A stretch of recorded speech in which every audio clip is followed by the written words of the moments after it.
Bonjour chers investisseurs rentables, alors cette semaine nous allons voir comment déceler un bien qui sera potentiellement négociable.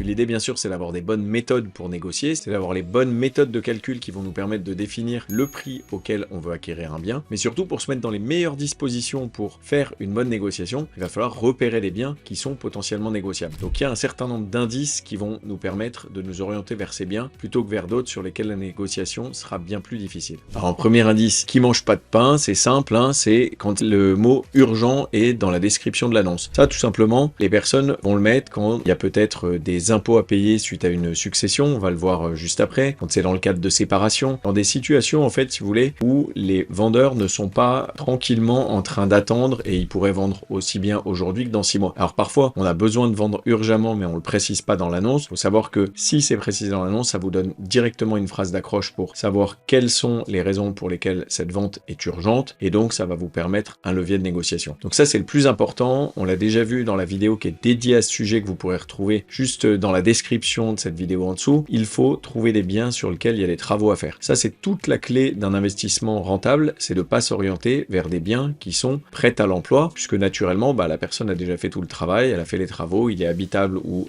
on peut le mettre en location tel quel, et donc vous n'aurez pas de plus-value à construire vous-même en faisant les travaux et en augmentant potentiellement sa valeur. Donc ça, la recherche de biens dans lesquels il y a des travaux, c'est la principale manière de pouvoir trouver des biens que vous pourrez négocier.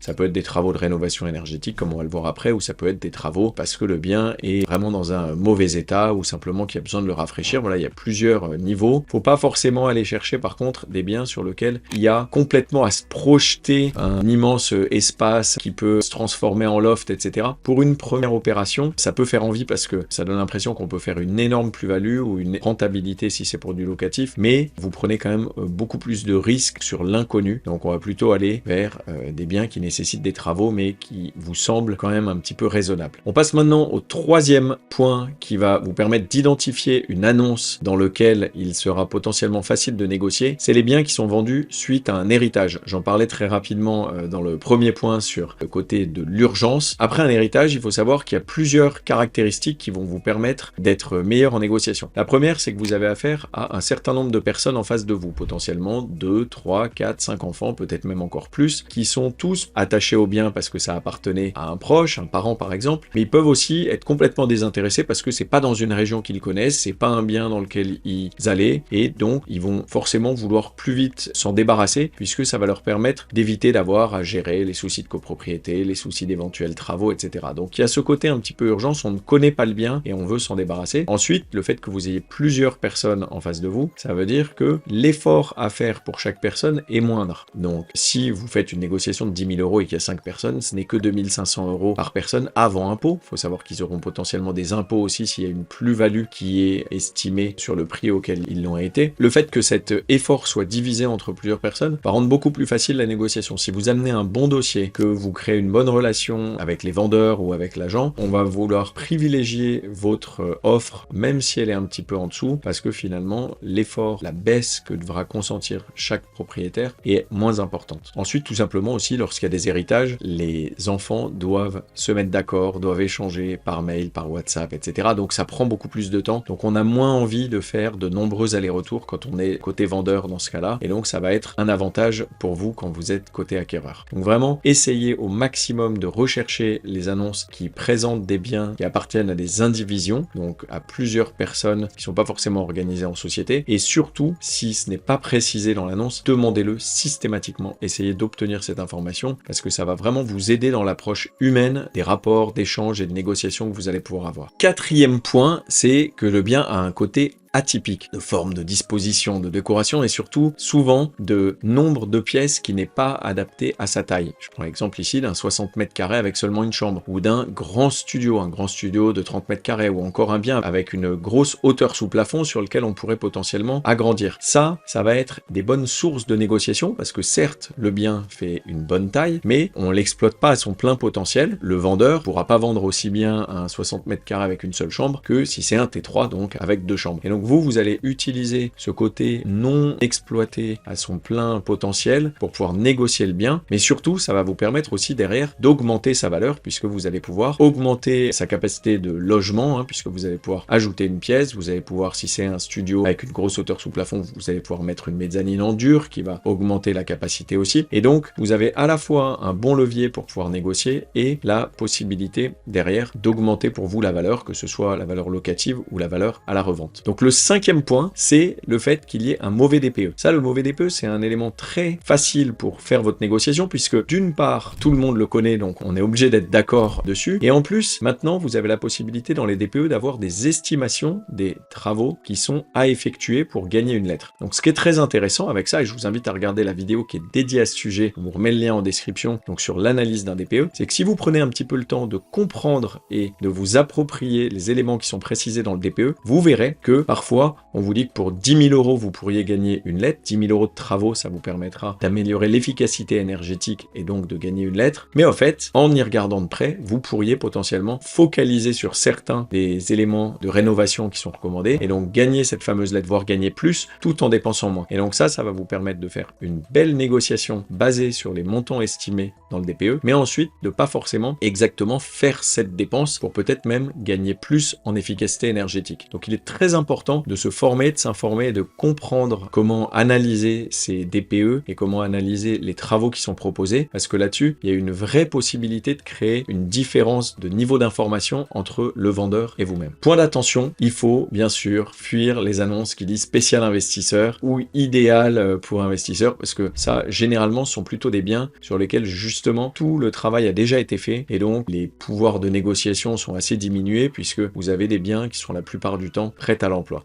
Voilà, donc c'est pas parce que c'est écrit spécial investisseur qu'il faut se ruer dessus et se dire que ça va être un bon bien, c'est plutôt quand il y a un des 5 éléments que je vous ai présentés juste avant. Alors on va voir maintenant comment ça se répercute sur les gains que vous effectuez. En fait, il n'est pas que sur l'achat. Si je prends un bien à 200 000 € ici, négocié de 15%, donc on tombe à 170 000 €, on voit qu'on a un gain immédiat de 30 000 € sur les coûts d'acquisition. Mais a priori, vous allez le faire en crédit. Je prends l'exemple d'un crédit sur 20 ans, donc à 1 300 € par mois. Si on doit, au lieu de ça, faire un prêt sur 170 000 € au lieu des 200 000 €, on tombe à 1 100 € par mois. Et donc ça, cette différence de 200 € par mois, donc 2 400 € d'économie chaque année, ça vous fait une différence de 48 000 € au bout des 20 mois. Donc c'est ça qui est intéressant, c'est que comme vous allez financer votre bien, le gain est en fait encore plus important que ce que vous ne l'estimiez sur votre négociation. Donc c'est très très important d'orienter vos recherches vers ce type de bien pour ensuite pouvoir gagner sur tout le cash flow dans les années où vous possédez le bien. Et alors on va terminer cette vidéo pour rappeler qu'il ne faut pas non plus se ruer sur tous les biens négociables, d'accord? Il ne faut pas acheter tout bien juste parce qu'une grosse négociation est possible. Il y a des défauts qui sont faciles à corriger, qui sont acceptables, comme par exemple le fait que ce soit un rez-de-chaussée qui diminue un petit peu la valeur du bien, mais qui n'est pas forcément un problème, puisque ça peut s'adresser à tout un tas de populations qui souhaitent justement ne pas avoir par exemple d'escalier. Le fait qu'il soit rénové, évidemment, ça c'est même une très bonne chose, ou la disposition inhabituelle du bien. Et même un locataire à problème n'est pas forcément un gros souci, parce que vous verrez notamment dans la vidéo qui est dédiée au sujet de comment se débarrasser d'un locataire ou comment récupérer ses loyers impayés, vous verrez que c'est pas du tout rédhibitoire. Ça peut faire peur au vendeur qui du coup est pressé de vendre et peut-être peut diminuer son bien, donc ça peut vous permettre de faire une belle négociation. Par contre, il ne faut pas forcément fuir ce type de bien. Attention, il faut voir quel est le type de problème que pose ce locataire. Par contre, il y a des défauts qui sont difficiles à corriger. Le fait qu'il soit dans un quartier sensible, ça vous ne pourrez rien y faire, vous le subissez complètement et vous ne pourrez rien y faire. Donc vraiment, il faut éviter les biens dans des quartiers dans lesquels vous n'avez pas la main pour améliorer la situation de ce quartier. Et donc ça peut directement affecter la valeur de votre bien et la capacité à le louer ou le revendre plus tard. Et puis voilà, si le bien a une mauvaise réputation, si cette rue a une mauvaise réputation, et puis sur le bien lui-même, est-ce qu'il est en copropriété, et si la copropriété est ce qu'on peut appeler pourrie, à savoir qu'il y a des vrais problèmes de gestion, qu'il y a des décisions qui n'arrivent pas à être prises. Donc tout ça, on peut l'analyser un petit peu en observant les dernières AG, mais on peut aussi le voir en faisant la petite enquête de voisinage et en essayant de comprendre un petit peu. Ça c'est encore plus facile même quand il y a des locataires, parce que ça vous permet d'analyser un petit peu comment ont été votés les travaux dernièrement, est-ce qu'il y a des problèmes qui n'ont pas été réglés. Donc ça peut peut être très compliqué à régler comme problème, donc on vous conseille d'éviter ce type de bien. Voilà, je vous invite maintenant à passer à l'action, essayez vraiment d'aller observer, faire des recherches et analyser avec les critères que je vous ai partagés dans cette vidéo, et voyez à quel point ça va vous permettre de mettre en application les conseils qu'on vous partage dans l'autre vidéo, dont on vous remet le lien juste en dessous, qui est dédié justement à la négociation. En ayant cherché des biens qui répondent aux critères que je vous ai présentés dans cette vidéo, la négociation sera beaucoup plus facile puisqu'elle coule de source, puisque le prix n'est pas forcément